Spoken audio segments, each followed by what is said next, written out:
Twelfth class बेटा, आज का टॉपिक है हमारा ट्रांसफॉर्मर। ये इंपॉर्टेंट होता है बोर्ड के पॉइंट ऑफ व्यू से।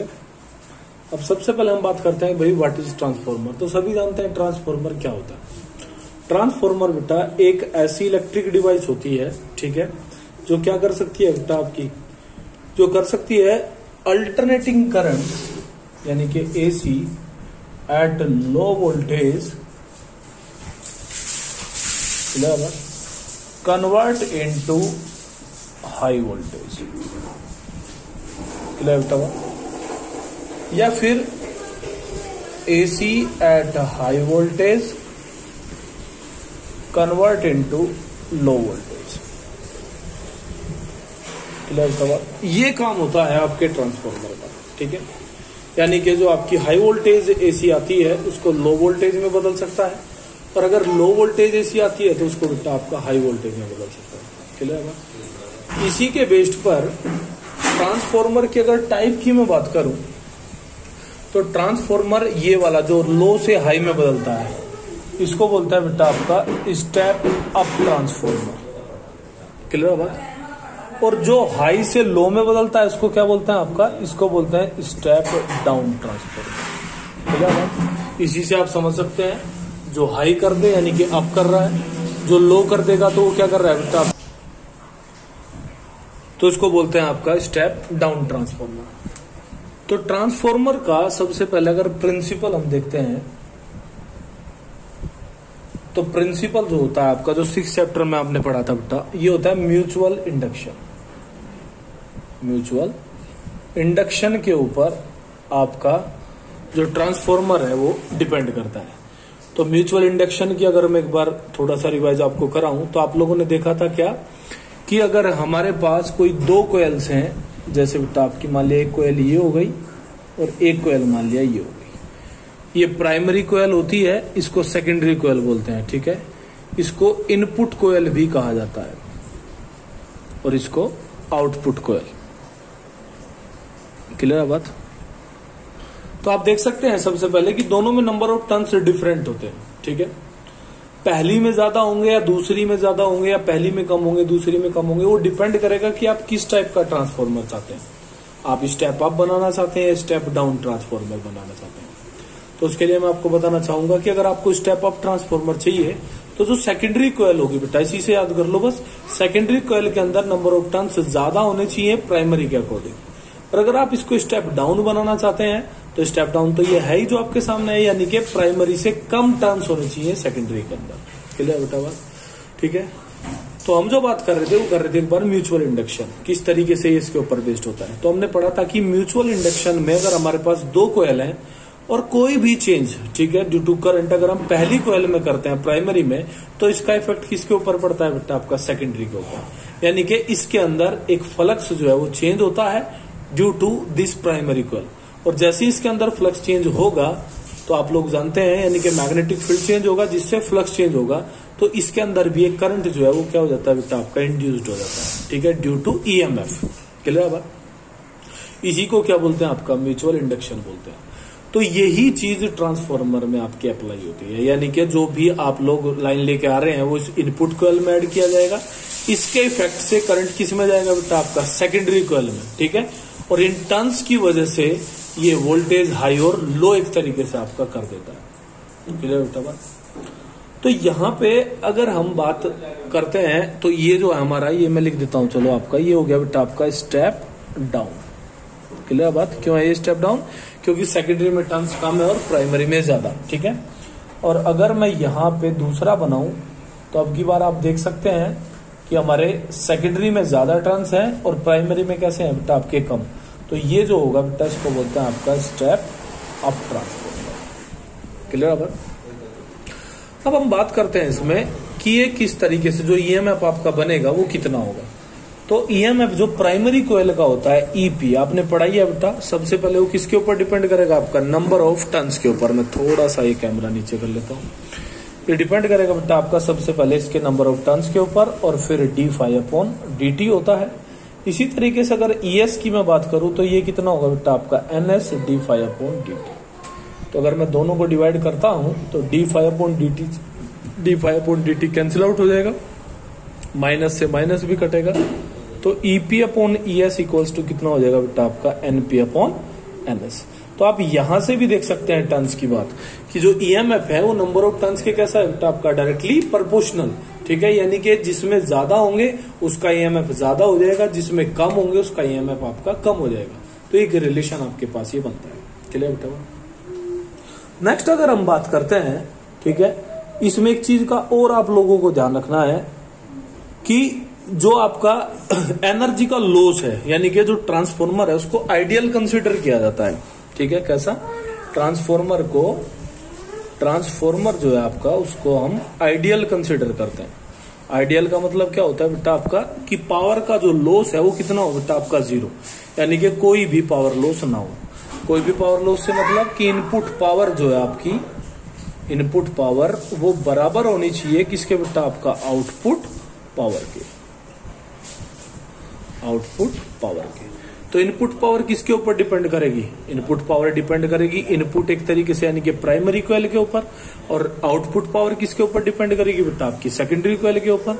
तो इनपुट पावर जो होती है आपकी, यानी कि जो पावर होती है नॉर्मली वो किसके बराबर होती है बेटा आपका E इंटू आई के। तो यानी कि मैं इसको कह सकता हूं कि EP into I P equals to होना चाहिए बेटा ES इंटू आई। तो यहां से भी आपको एक रिलेशन मिल जाएगा कि EP upon ES equals to होता है आपका IS अपॉन आईपी। क्लियर बात? तो इसमें भी आप देख सकते हैं कि अब की बार ये ईएमएफ करंट के कैसा है आपका इनवर्सली प्रोपोर्शनल। ये चीज हमने म्यूचुअल इंडक्शन में भी देखी थी, क्योंकि हमें पता है कि अकॉर्डिंग टू लेंज लॉ, ठीक है, जो आपका करंट उसमें बनेगा वो हमेशा उस चीज का अपोज करेगा जिसकी वजह से वो जनरेट हो रहा है। ये बात हमने पढ़ी थी। ठीक है, तो यहाँ पे यही चीज हो रही है कि ईएमएफ करंट के साथ कैसा है बेटा आपकी बार इनवर्सली प्रोपोर्शनल होता है। तो एक रिलेशन ये बनता है और एक रिलेशन आपका ये बनता है। तो आप इसमें देख सकते हैं कि जो आपका लेफ्ट पार्ट है दोनों में वो कैसा है बेटा आपका इक्वल। तो जाहिर सी बात है ये पूरा रिलेशन कैसा होगा बेटा आपका, यानी कि आप इसको कह सकते हैं अकॉर्डिंग टू इक्वेशन 1 और 2। तो आप इसमें कह सकते हैं कि EP upon ES equals to होगा बेटा आपका NP अपॉन NS और इक्वल्स टू होगा बेटा आपका IS अपॉन IP। क्लियर बेटा बात? और ये पूरा रिलेशन एक कांस्टेंट के बराबर होता है जिसको बोलते हैं बेटा आपका 1 अपॉन K। क्या बोलते हैं? 1 अपॉन K। तो K जो होता है आपका K, यहां पे मैं लिख देता हूं इसको, K जो होता है K को बोलते हैं बेटा आपका ट्रांसफॉर्मेशन रेशियो। क्लियर बेटा बात? तो K जो है आपका क्या होता है आपका ट्रांसफॉर्मेशन रेशियो को ये डिनोट करता है। बात क्लियर है? इसी के साथ में क्या होती है बेटा, इसमें एफिशिएंसी होती है। ठीक है, किसी भी चीज की एफिशिएंसी होती है अपनी। एफिशिएंसी का मतलब क्या होता है बेटा आपका ईटा से डिनोट करते हैं, इसको मुझे मिटाना ही पड़ेगा थोड़ा। तो एफिशिएंसी जो होती है आपकी, एफिशिएंसी होती है बेटा आपकी कि इनपुट के रेस्पेक्ट में जो आउटपुट है वो कितना है। ठीक है, तो एफिशिएंसी अगर मैं देखूं, एफिशिएंसी ऑफ ट्रांसफॉर्मर, तो जो एफिशिएंसी होता है इसको रिप्रेजेंट करते हैं बेटा ईटा से। और ईटा जो है आपका किसके बराबर हो जाएगा, सॉरी, ईटा किसके बराबर हो जाएगा आपका, ईटा इक्वल्स टू हो जाएगा बेटा आपका power output upon power input into 100%। तो आउटपुट पावर आपने अभी पढ़ी थी, किसके ऊपर डिपेंड करेगी बेटा, सेकेंडरी के। तो ES IS upon EP IP into कितना बेटा आपका 100। इसको एफिशिएंसी बोलते हैं किसी भी ट्रांसफॉर्मर की। क्लियर बात? तो एफिशिएंसी नॉर्मली हमारे पास बेटा आपकी 90% के करीब होती है। ठीक है, 100% एफिशिएंट तो कोई चीज नहीं होती। तो 90 से लेकर 99% तक की एफिशिएंसी के ट्रांसफॉर्मर हम यूज करते हैं। क्लियर बात? अब इसमें भले ही है एफिशिएंसी आपकी, यानी कि हम लॉस भले ही आइडियल मान लें, क्योंकि आइडियल तो कोई ट्रांसफॉर्मर नहीं होगा। ठीक है, तो उनमें कहीं ना कहीं क्या होता है बेटा आपके लॉसेज होते हैं। ठीक है, एनर्जी के। तो सबसे पहले अगर हम बात करें लॉसेज की, ठीक है, तो लॉसेज ऑफ ट्रांसफॉर्मर बेटा। क्लियर है? तो जो लॉसेज होते हैं ट्रांसफॉर्मर के, तो लॉसेज जो है बेटा आपके वो होते हैं, जैसे सबसे पहला होता है आपका first copper loss. Copper loss तो कॉपर लॉस से क्या मतलब है, यानी कि जो वायर यूज किए जाते हैं ट्रांसफार्मर के अंदर वो बेटा कॉपर के होते हैं पहली बात, ठीक है। तो वो तो इसी वजह से यूज किए जाते हैं जिससे रेजिस्टेंस क्योंकि कॉपर का बहुत ही कम होता है, ठीक है। लेकिन उनमें भी एक चीज हम यूज करते हैं कि कॉपर जो होता है आपका, उसके भी एक तरीके से आपके थिक कॉपर वायर यूज किए जाते हैं। कैसे? थिक, यानी कि मोटे तार हम यूज करते हैं। अब बात आई क्यों? क्योंकि हम जानते हैं कि रेजिस्टेंस एरिया के साथ कैसा होता है बेटा आपका, इनवर्सली प्रोपोर्शनल। क्लियर बात? यानी कि अगर एरिया बड़ा होगा, मीन्स अगर मोटे वायर हम यूज करेंगे तो रेजिस्टेंस ऑटोमेटिक क्या हो जाएगा बेटा आपका, कम हो जाएगा। क्लियर बात? इसको बोलते हैं आपका पहला लॉस मीन्स कॉपर लॉस, ठीक है। सेकंड जो होता है बेटा, ये होता है आपका eddy current loss. Eddy current loss, तो ये कोई भी चीज हो बेटा आपकी, ठीक है, उसमें एडी करंट आपका जनरेट हो ही जाता है, ठीक है। तो एडी लॉस को कम करने के लिए हम जो काम करते हैं बेटा वो क्या होता है आपका, वो होता है हम लैमिनेटेड कोर यूज करते हैं, ठीक है। क्या करते हैं? लैमिनेटेड कोर का यूज करते हैं। बात हुई कि लेमिनेशन किस चीज से होगी, ठीक है। तो लेमिनेशन करने के लिए बेटा वार्निश का यूज किया जाता है, सुना भी होगा आप लोगों ने। वार्निश एक लिक्विड होता है, ठीक है, जिसको उन कोयल के बीच में आपका डाल दिया जाता है, ठीक है। तो एक प्लास्टिक की लेयर सी बन जाती है जिससे एक दूसरी कोयल का जो इफेक्ट है वो खत्म हो जाता है, ठीक है। तो इसको लेमिनेटेड कोर हम इसी वजह से यूज करते हैं जिससे एडी करंट का जो लॉस है बेटा वो क्या हो जाए आपका, वो बहुत ही कम हो। क्लियर बात? नेक्स्ट होता है बेटा आपका flux leakage loss. Flux leakage loss बेटा, ठीक है। तो फ्लक्स में एक तरीके से, क्योंकि इनके बीच में गैप होता है आपका, ठीक है, तो गैप को या तो कम कीजिए, ठीक है, या तो कम कीजिए। आई बात समझ में? क्योंकि ट्रांसफार्मर भी हमारे पास दो टाइप के होते हैं, ठीक है। एक टाइप होती है बेटा आपका शेल टाइप ट्रांसफार्मर, एक होता है कोर टाइप। तो कोर टाइप में तो जो ये आपकी प्राइमरी और सेकेंडरी कोयल है बेटा, इनके बीच में सेपरेशन होता है, ठीक है। लेकिन जो आपका शेल टाइप ट्रांसफार्मर होता है, ठीक है, उनके बीच में कोई गैप नहीं होता, वे एक दूसरे के ऊपर ही क्या होती है आपकी, वाउंड होती है। वो इसी वजह से, क्योंकि जैसे ही आप लोग दोनों को दूर दूर करते हैं, ठीक है, तो उनसे क्या होता है बेटा आपका, उनसे एयर गैप बन जाता है। एयर गैप की वजह से जो फ्लक्स आपका जनरेट हो रहा था उसमें क्या होता है बेटा, उसमें कमी आ जाती है।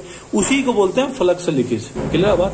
तो इस फ्लक्स लीकेज लॉस को कम करने के लिए, ठीक है, जो आपका एयर गैप है, या तो उसको बहुत ही कम किया जाए, ठीक है, या फिर क्या कर दिया जाए बेटा आपका, बिल्कुल खत्म कर दिया जाए। क्लियर बात? तो एयर गैप को डिक्रीज किया जाता है फ्लक्स लीकेज लॉस को कम करने के लिए। क्लियर बात? एक बेटा हमिंग लॉस होता है। हमिंग लॉस किसको बोलते हैं? हमिंग लॉस होता है जो घू घू की आवाज आती है, जैसे ट्रांसफार्मर चलता है, ठीक है, तो उससे एक साउंड जनरेट होती है, उसी को बोलते हैं बेटा आपका हमिंग लॉस, ठीक है। उसके बाद में इसमें होता है बेटा एक हिस्टेरेसिस लॉस। क्लियर बात? अब हिस्टेरेसिस लॉस क्या होता है? हिस्टेरेसिस जो लॉस है आपका, हिस्टेरेसिस लॉस होता है आपका कि जैसे ही करंट आपका इनपुट कराते हैं आप लोग, ठीक है, तो उसमें मैग्नेटाइजेशन, आप जानते ही हैं, मैग्नेटाइजेशन एक तरीके से आपका बन जाता है, यानी कि मैग्नेटिक फील्ड जनरेट हो जाता है।